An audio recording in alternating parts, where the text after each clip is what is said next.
दोस्तों, ताज होटल के बारे में तो आप लोगों ने सुना ही होगा। ताज होटल सिर्फ होटल नहीं बल्कि ये तो पूरी मुंबई के सर का ताज है, क्योंकि इसके बारे में पूरे भारत ही नहीं बल्कि पूरी दुनिया जानती है। इस होटल को वैसे तो भारत का सबसे महंगा होटल माना जाता है, क्योंकि यहाँ बड़े बड़े दिग्गजों से लेकर बड़े बड़े बिजनेसमैन रहने के लिए आते हैं। इसलिए तो ताज होटल का नाम सुनते ही लग्जरी वाली फीलिंग आने लगती है।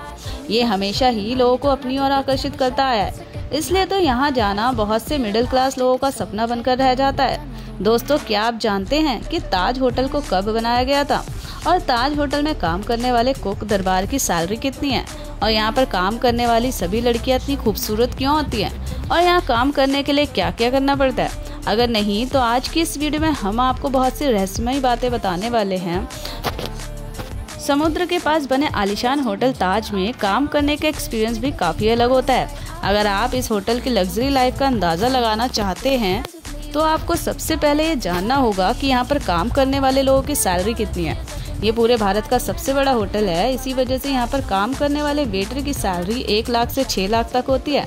इसके साथ ही इन्हें बोनस, टिप, कमीशन अलग से मिलता है, क्योंकि कई बार यहाँ पर बहुत से ऐसे लोग आते हैं जिन्हें यहाँ पर खाने पीने के बारे में नहीं पता होता, और उस समय ये वेटर उनकी मदद करते हैं। यहाँ के वेटर उन्हें खाने पीने के बारे में सारी जानकारियाँ देते हैं और साथ ही उन्हें होटल की अलग अलग जगहों के बारे में बताते हैं और घुमाते भी हैं, जिसके बारे में पहली बार आए हुए लोगों को पता ही नहीं होता था। और इससे खुश होकर कई लोग तो उन्हें अच्छी खासी रकम उन्हें टिप में भी दे देते हैं। इसी वजह से इनकी सैलरी कई बार 5 लाख से भी पार पहुँच जाती है।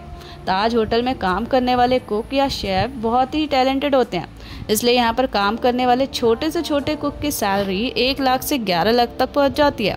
ये इतनी ज़्यादा इसलिए है क्योंकि ताज होटल पूरी दुनिया में फेमस है, इसलिए यहाँ पर पूरी दुनिया से मेहमानों का आना जाना लगा रहता है, और यहाँ पर खाना पकाने वाले कुक को पूरी दुनिया से ढूंढ कर लाया जाता है। इसी वजह से इनकी सैलरी इतनी ज़्यादा होती है।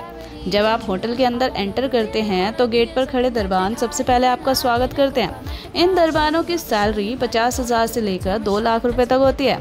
जब आप रिसेप्शन पर जाते हैं तो वहाँ पर खूबसूरत लड़कियाँ आपका वेलकम करती हैं, और उनकी सैलरी भी 2 लाख से स्टार्ट होकर 5 लाख तक हो जाती है।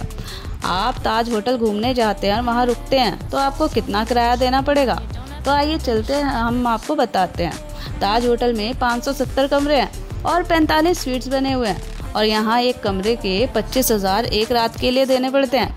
इसके साथ वहीं स्वीट्स रूम के लिए आपको 3 लाख रुपए तक देने पड़ते हैं। आपको पता नहीं होगा, लेकिन ताज होटल में ही टाटा स्वीट सबसे महंगा है, जिसका एक दिन का किराया 3 लाख रुपए है। वैसे तो ताज होटल की लग्जरी का कोई मुकाबला ही नहीं कर सकता, और वैसे ही यहाँ का खाना पीना भी बहुत लाजवाब है और महंगा भी होता है। आपको बताते हैं कि यहाँ पर खाने के लिए कितने सारे पैसे देना होता है। होटल में एक नहीं बल्कि कई सारे रेस्टोरेंट्स मौजूद हैं जो कि अपने अलग अलग खानों की वजह से जाने जाते हैं। अब जैसे कि क्राफ्ट सी लंच, स्टारबक्स, हार्बर बार, शामियाना रेस्टोरेंट जैसे ही बेहद ही खूबसूरत रेस्टोरेंट मौजूद हैं, और इन सभी में से शामियाना रेस्टोरेंट सबसे महंगा और फेमस माना जाता है। यहाँ पर आप तरह तरह के खानों का आनंद उठा सकते हैं। आपको बता दें कि यहाँ पर एक वेज थाली का रेट 4,000 रुपये है, जिसमें वेज और नॉन वेज दोनों तरह के खाने शामिल होते हैं। एक आलू के पराठे की कीमत 700 रुपये है, इसलिए यहाँ 2 लोगों के खाने का खर्चा 10,000 तक आ जाता है। आज ये होटल सिर्फ टाटा का ही नहीं बल्कि देश का मान सम्मान दुनिया भर में बढ़ा रहा है। तो दोस्तों, ये थी आज की वीडियो। सो उम्मीद करती हूँ आपको ये वीडियो ज़रूर पसंद आई होगी। सो वीडियो पसंद आई हो तो वीडियो को लाइक एंड चैनल को जरूर सब्सक्राइब कर लीजिए। मैं मिलूंगी नेक्स्ट वीडियो में। बाय।